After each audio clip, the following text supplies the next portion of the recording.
Credit sales should be debited to A, sales account, B, debtors account, C, cash account, and D, none of this. So let us understand the transaction. What happens in credit sales? At any cost the company is making sales, so the company is booking an income. Income should be credited. So first income will be booked. So to sales account credit. So this is income, so it is credited. Now whether the company is getting cash, no, it is not getting cash. It is rather creating an asset called debtors. So debtors are being debited because the company is not getting cash, rather it is creating the right to receive money on account of sales. So debtors are being added. So debtors account debit. So here which account is debited? The account which is debited here is debtors. Go back to question. Question says credit sales should be debited to which account? It should be debited to debtors account. So answer is B, debtors account. Capital introduced by the partner in the form of machinery should be credited to machinery account, capital account, cash account, none of this. Let's understand the transaction. What has happened is capital had come in from the partner, but instead of cash this partner had given machinery. So machinery had come in the form of capital.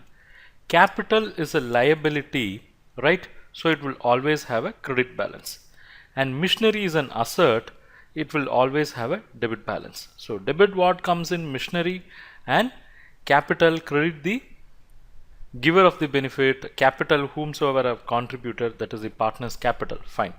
Now the accounting entry for this would have been machinery account debit to capital account credit.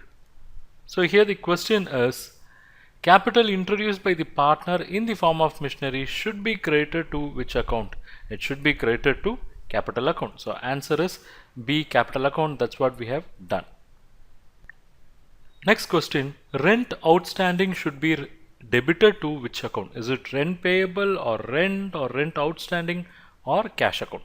Understand the transaction. Rent is an expense, right? So first rent is an expense. Expense should be debited, so you will debit the rent. So rent account debit, and here the rent is not paid, so it has to be paid in future. So there is a liability. So you are creating a liability to rent outstanding. So what we have done here is we have booked an expense, that is rent account debit, and we have booked the liability also by creating the rent outstanding. So what is our question? Rent outstanding should be debited to. Here we have debited the rent outstanding to rent account. So look at here, it is B, it is rent account. Rent account is the answer. Commission received, is it an income or expense or asset or liability? So what is the nature? The commission received is an income, it is not an expense. Expense will involve payout either now or in future. An asset is something which is going to give a future benefit, and liability is something where you have an obligation. So commission received is an income. Next question, rent paid is real, personal, nominal or representative? Now in which account we can classify? This rent paid can be called as an expense, is it not? It can be called as an expense. Since it is an expense, it can be classified under nominal account classification, which says debit all expenses and losses. So we can say rent paid account is nominal. Next question. Select the odd one out. We have insurance prepaid A, interest accrued on investment B, closing stock C, commission received in advance is D. So what is something common for all these items? Something which is common for all these items is all are adjustment entries. Fine. But what is something odd in one of the item? Insurance prepaid can be shown under asset. Interest accrued on investment can be shown under asset. Closing stock can be shown under asset, whereas commission received in advance is a liability. So this is the odd one because all the other three were asset, commission received in advance is a liability. So this is the odd one out. Next question, wages paid for erection of machinery rupees 25,000 should be debited to A, salaries and wages account, B, wages and salaries account, C, machinery account, D. Cash account. Let us try to understand this. See here, the company has paid wages of how much? They have paid wages of 25,000. But this wages is not payable regularly because it is paid only for erection of machinery. So it is not a recurring expenditure, it is rather a one-time expenditure. Now machinery is an asset, right? Machinery is an asset. So any expenditure incurred on the asset to make it operational will also be considered as part of the machinery cost. So the wages paid 25,000 for machinery for installing that asset should also be treated as part of the asset. So wages need not be accounted separately, rather it can be debited on the machinery. So the company need not pass entry for wages to cash. It is sufficient if they pass entry for machinery account debit to cash of 25,000. So here which account is debited? The account that is debited here is machinery account. So let's go back to question. Wages paid for erection of machinery should be debited to machinery account. So the answer is C. Depreciation on machinery rupees 10,000 should be credited to which account? Is it depreciation, P&L, cash or machinery? Let us understand. Depreciation actually brings down the value of asset, right? This 10,000 is going to bring down the value of asset, which is machinery. So when an asset is added, it would be debited, but when it is losing its value now, it should be credited. When it is added, it would have been debited, but now it is losing its value because of depreciation. So this machinery account would be credited. And what would be the debit? Debit would be for depreciation because depreciation being loss. So entry would have been depreciation account debit to machinery account. So let's go back to question. What does the question says? Machinery depreciation on machinery should be credited to. Which account is credited here? It is machinery account. So just see, do we have that? Yes, answer is D, machinery account. Fine. Under traditional approach, sales tax payable can be classified under real account. Can it be classified under real account? Real account talks about assets. Debit what comes in and credit what goes out. So it cannot be classified under real account. Can it be classified under nominal account? Nominal account talks about expenses and losses, incomes and gains. It cannot be classified under nominal account also. Personal account talks about three classification of personal accounts. What are they? One is natural, two is artificial, and three is representative. So the sales tax payable is something which is payable to an artificial person called sales tax department, right? So this come under artificial classification. So the answer is personal account. Next question, bank deposit can be classified under what? Is it real account? Because real account says asset, debit what comes in, and credit what goes out, and we understand bank deposit is an asset. But understand, the bank deposit is actually a money that is given to a bank, and bank is a person. Which person? Bank is an artificial person. So the bank deposit is the money, it is with a person or artificial person called bank. So which classification deals with person? It's basically the personal account classification deals with persons. So bank deposit can be classified under personal account. Next question, purchased goods from Mr. Kamal for rupees 10,000 for which he allowed a trade discount of 10% and a cash discount of rupees 100 for early payment. Purchase account should be debited by what? So there are four options. Before looking into the option, let us understand the scenario. There is a purchase, okay, there is a purchase worth rupees 10,000. So on this 10,000, Mr. Kamal has given a trade discount of 10%. So there is a trade discount. So this trade discount would be probably available for all. So 10,000, 10% would work out to 1,000. So the amount actually payable or the amount which can be accounted as expense is only the balance, which is 9,000.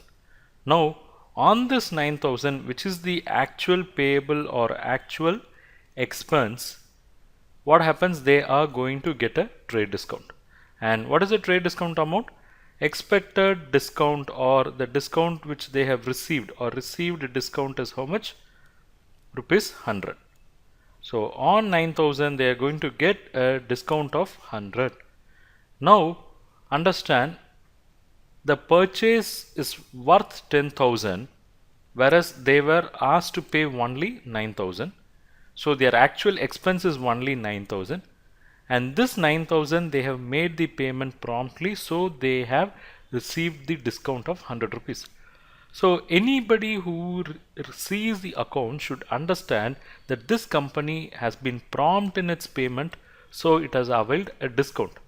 This trade discount is not something unique to the company. This would be available for all who buys, but cash discount is something unique, and it should be accounted separately so that the benefit or the reputation of the company can be known.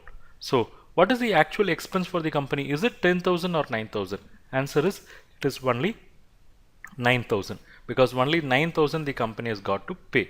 So we'll debit this 9,000 first. That 9,000 is for purchases, right? So we'll debit the 9,000. So it is purchases account debit 9,000. Now how much they have to pay? Come back here. See, 9,000 is payable, of which there is a cash discount of 100. So what is actually paid? Paid is only 8,900. So come back here. The purchases is 9,000, of which the payment has gone out is only 8,900, and there is a gap of 100. This gap should be recognized as income because it should be shown separately. So to discount received,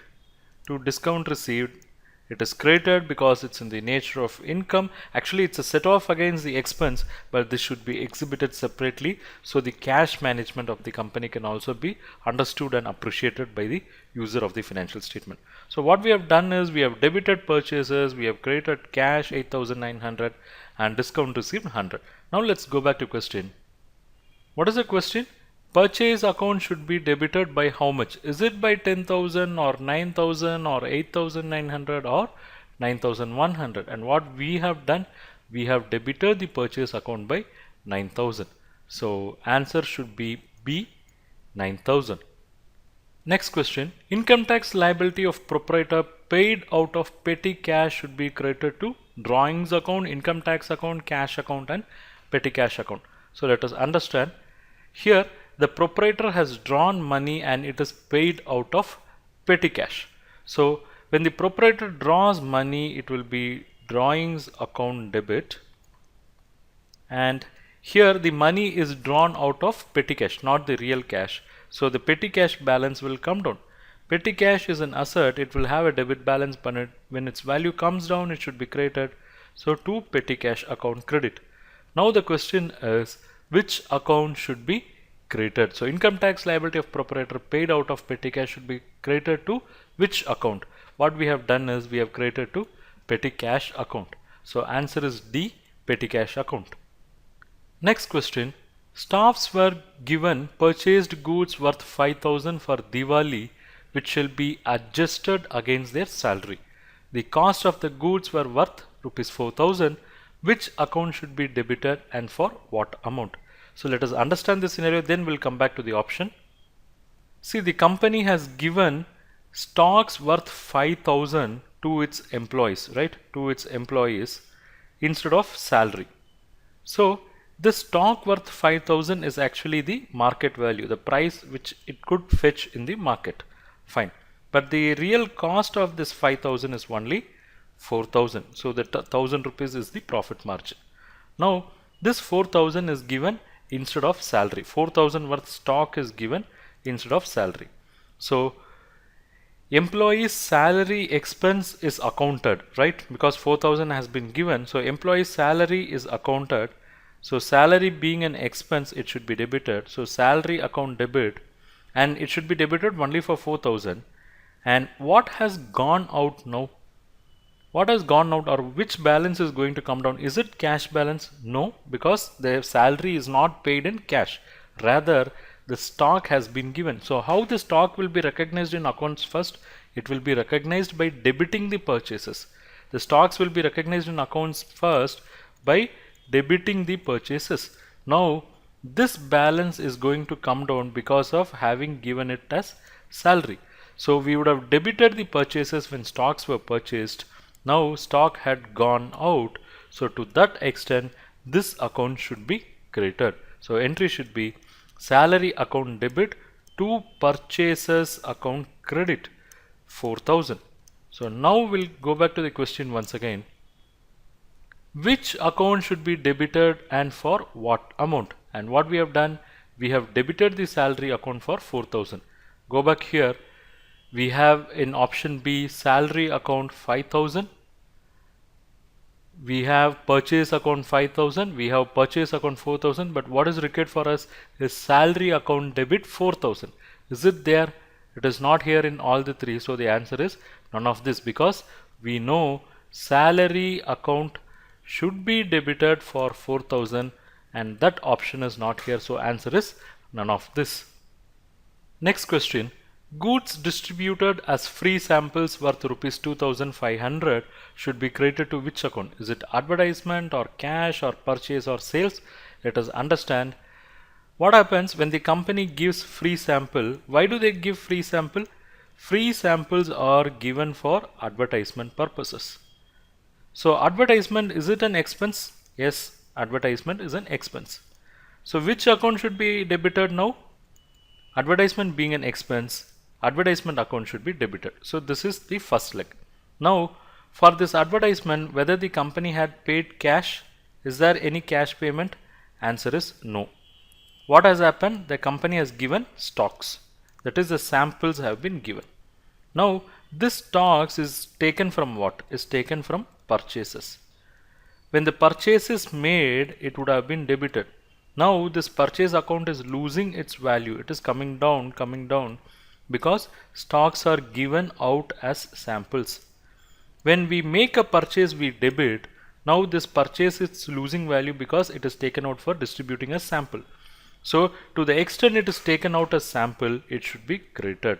So entry should be debit the advertisement account and credit the purchases account. So now we'll go back to question. Goods distributed as free samples worth 2,500 should be credited to which account? We have credited to which account? We have credited to purchases account. So we'll see, do we have that option? Yes, we have here. C, it is purchase account. Thank you.